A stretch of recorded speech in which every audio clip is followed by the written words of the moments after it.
lequel intervient la surveillance des marchés et les suites qui ont été données. Nous allons aborder maintenant de manière un peu plus pratique des cas que nous avons pu examiner au niveau de la surveillance de marché et qui peuvent être des cas d'école pour vous, investisseurs, qui vous permettre par la suite d'éventuellement de retrouver ces cas. Donc on va prendre dans les abus de marché, qui dit abus de marché, dit opération d'initié. Donc concernant les opérations d'initié, on va vous prendre un cas que nous avons sur la base d'un outil en interne.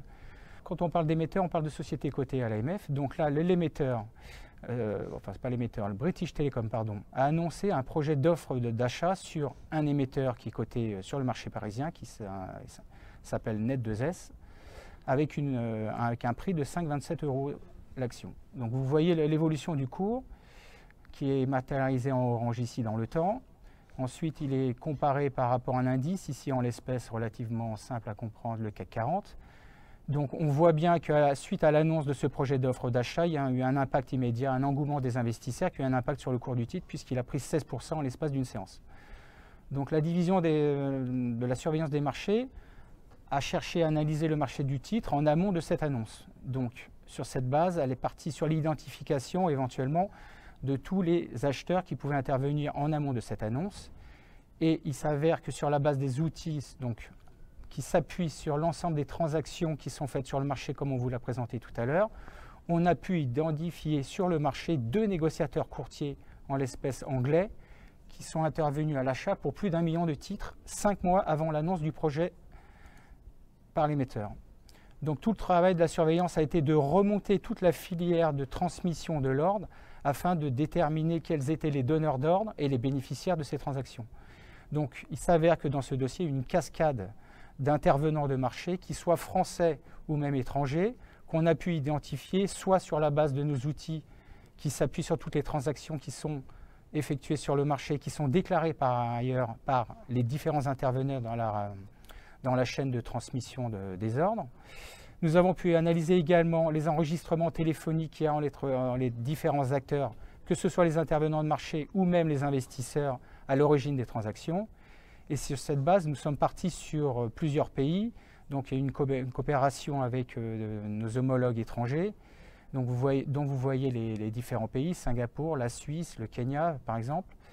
Et sur la base de tous ces éléments, nous avons pu donc identifier un réseau d'initiés, c'est-à-dire un ensemble de personnes qui étaient liées soit par un lien de transmission d'informations privilégiées, dont je vous rappelle que cette transmission n'est pas autorisée d'un point de vue réglementaire, et ou par l'exploitation de l'information privilégiée, c'est-à-dire d'utiliser cette information et d'en profiter sur le marché en achetant ou en vendant un instrument financier qui est lié à cette information. Donc sur cette base, nous sommes partis des transactions. Nous avons pu identifier un certain nombre de personnes qui étaient effectivement liées soit par des transmissions d'informations, soit à travers des transactions. Et au final, ces personnes ont pu dégager sur la base de l'information qu'ils avaient, au détriment de vous, investisseurs qui ne bénéficiaient pas encore en amont de cette annonce de cette information, ont pu réaliser un gain total de 1,3 million d'euros.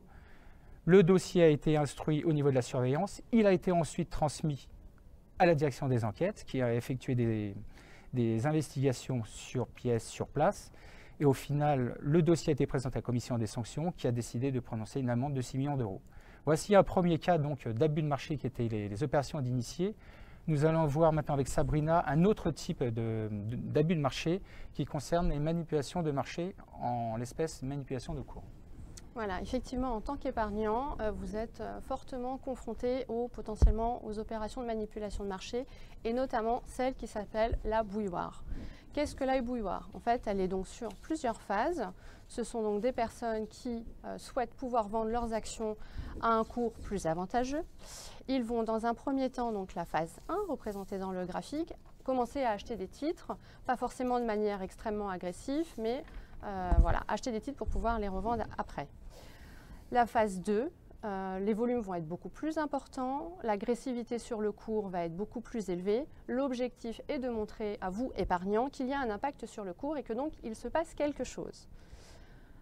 En phase 3, donc c'est vraiment leur objectif, donc continuer à faire monter le cours pour pouvoir vendre à meilleur prix.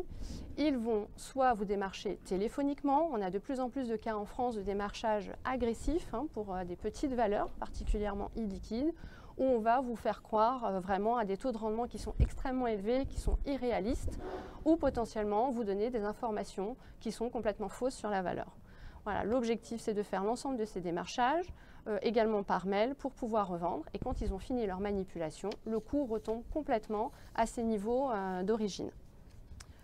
Pour vous protéger, qu'a décidé de faire l'AMF ?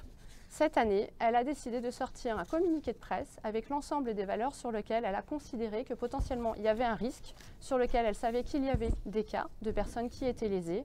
Et donc pour protéger les épargnants, on a décidé de vous informer de ces valeurs. Donc c'est une liste qui est censée être mise à jour, à l'image de ce que peut faire la direction des relations des épargnants sur le Forex ou autres problématiques. Et également, sur un dossier sur lequel les enjeux étaient devenus trop importants, l'AMF a décidé de suspendre la cotation du titre. C'est quelque chose de nouveau, mais c'était le seul moyen de vous protéger en tant qu'épargnant. Nous allons voir un autre cas qui est cette fois-ci la manipulation de marché. Donc, par manipulation de marché, on entend la diffusion d'une fausse information sur le marché. Alors, vous allez voir concrètement sur le graphique. Donc, comme on vous l'a expliqué, la surveillance de marché essaie d'examiner toute information qui est susceptible d'expliquer toute anomalie sur le marché du titre.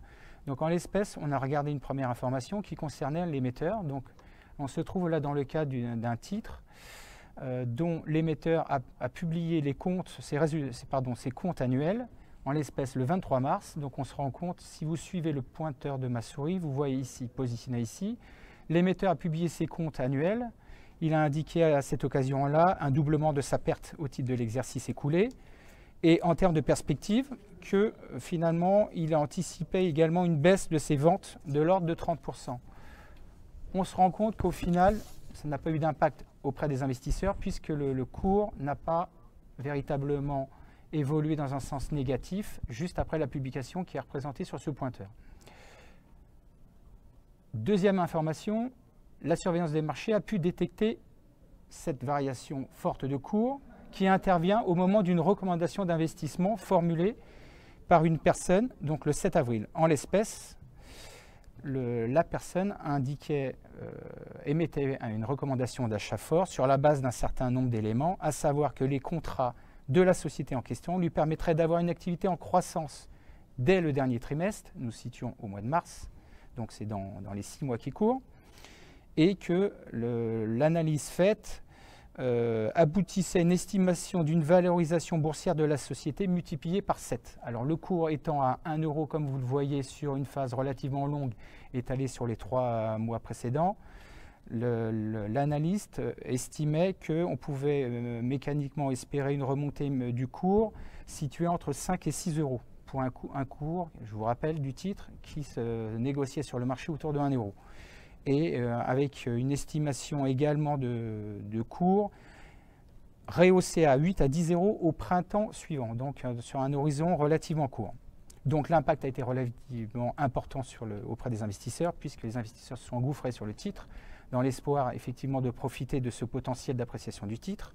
Et donc c'est ce que vous voyez sur le graphique. Vous voyez à travers l'évolution du cours de clôture du titre, que dans le temps, le titre a progressé fortement puisque la recommandation a été faite le 7 avril et à l'issue de cette séance, le 7 avril, le titre a pris 70% pour atteindre 2,4 euros et on est encore très loin donc de l'objectif assigné par la recommandation.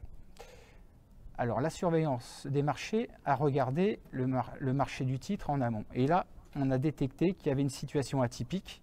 Si vous voyez sur le graphique, sur la partie inférieure du graphique, vous voyez les volumes échangés sur le marché du titre et vous voyez qu'en l'espèce, il y a eu des volumes totalement anormaux qui ont été échangés sur ce titre dans les 10 jours qui précédaient cette recommandation d'investissement. Donc la surveillance s'est attachée un peu plus à comprendre qui étaient les acteurs derrière ces volumes importants et sur la base de nos outils donc, et de toutes les transactions dont la surveillance dispose, nous avons pu détecter qu'effectivement des volumes échangés avaient été totalement inhabituels puisque c'était multiplié par 4, 5 entre le 24 mars et le 2 avril, c'est-à-dire 10 jours en avant la recommandation. Et sur la base des données de marché que nous disposons, nous avons pu identifier qu'il y avait un broker, un négociateur courtier, qui était intervenu fortement à l'achat puisque les volumes qu'on voyait précédemment étaient expliqués pour l'essentiel à 86% par un seul courtier. Donc notre analyse s'est focalisée sur ce courtier et nous avons pu voir que derrière ce courtier intervenaient 3 sociétés dont le gérant ou l'actionnaire principal était la même personne qui avait émis cette recommandation d'investissement 2 semaines après.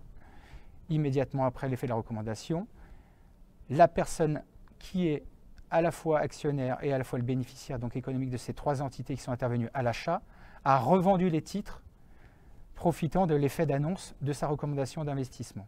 Qui illustre ce cas d'école? Il illustre que vous devez porter une attention particulière sur certains points. Lorsqu'il y a une recommandation d'investissement ou même des rumeurs qui circulent sur le marché, le premier élément d'attention, c'est de vérifier que les éléments qui justifient ces recommandations ou ces rumeurs sont fondés. Donc, s'appuyer des éléments nouveaux, c'est-à-dire des éléments nouveaux par rapport à ce que l'émetteur avait rendu public au marché à travers ses communiqués de presse.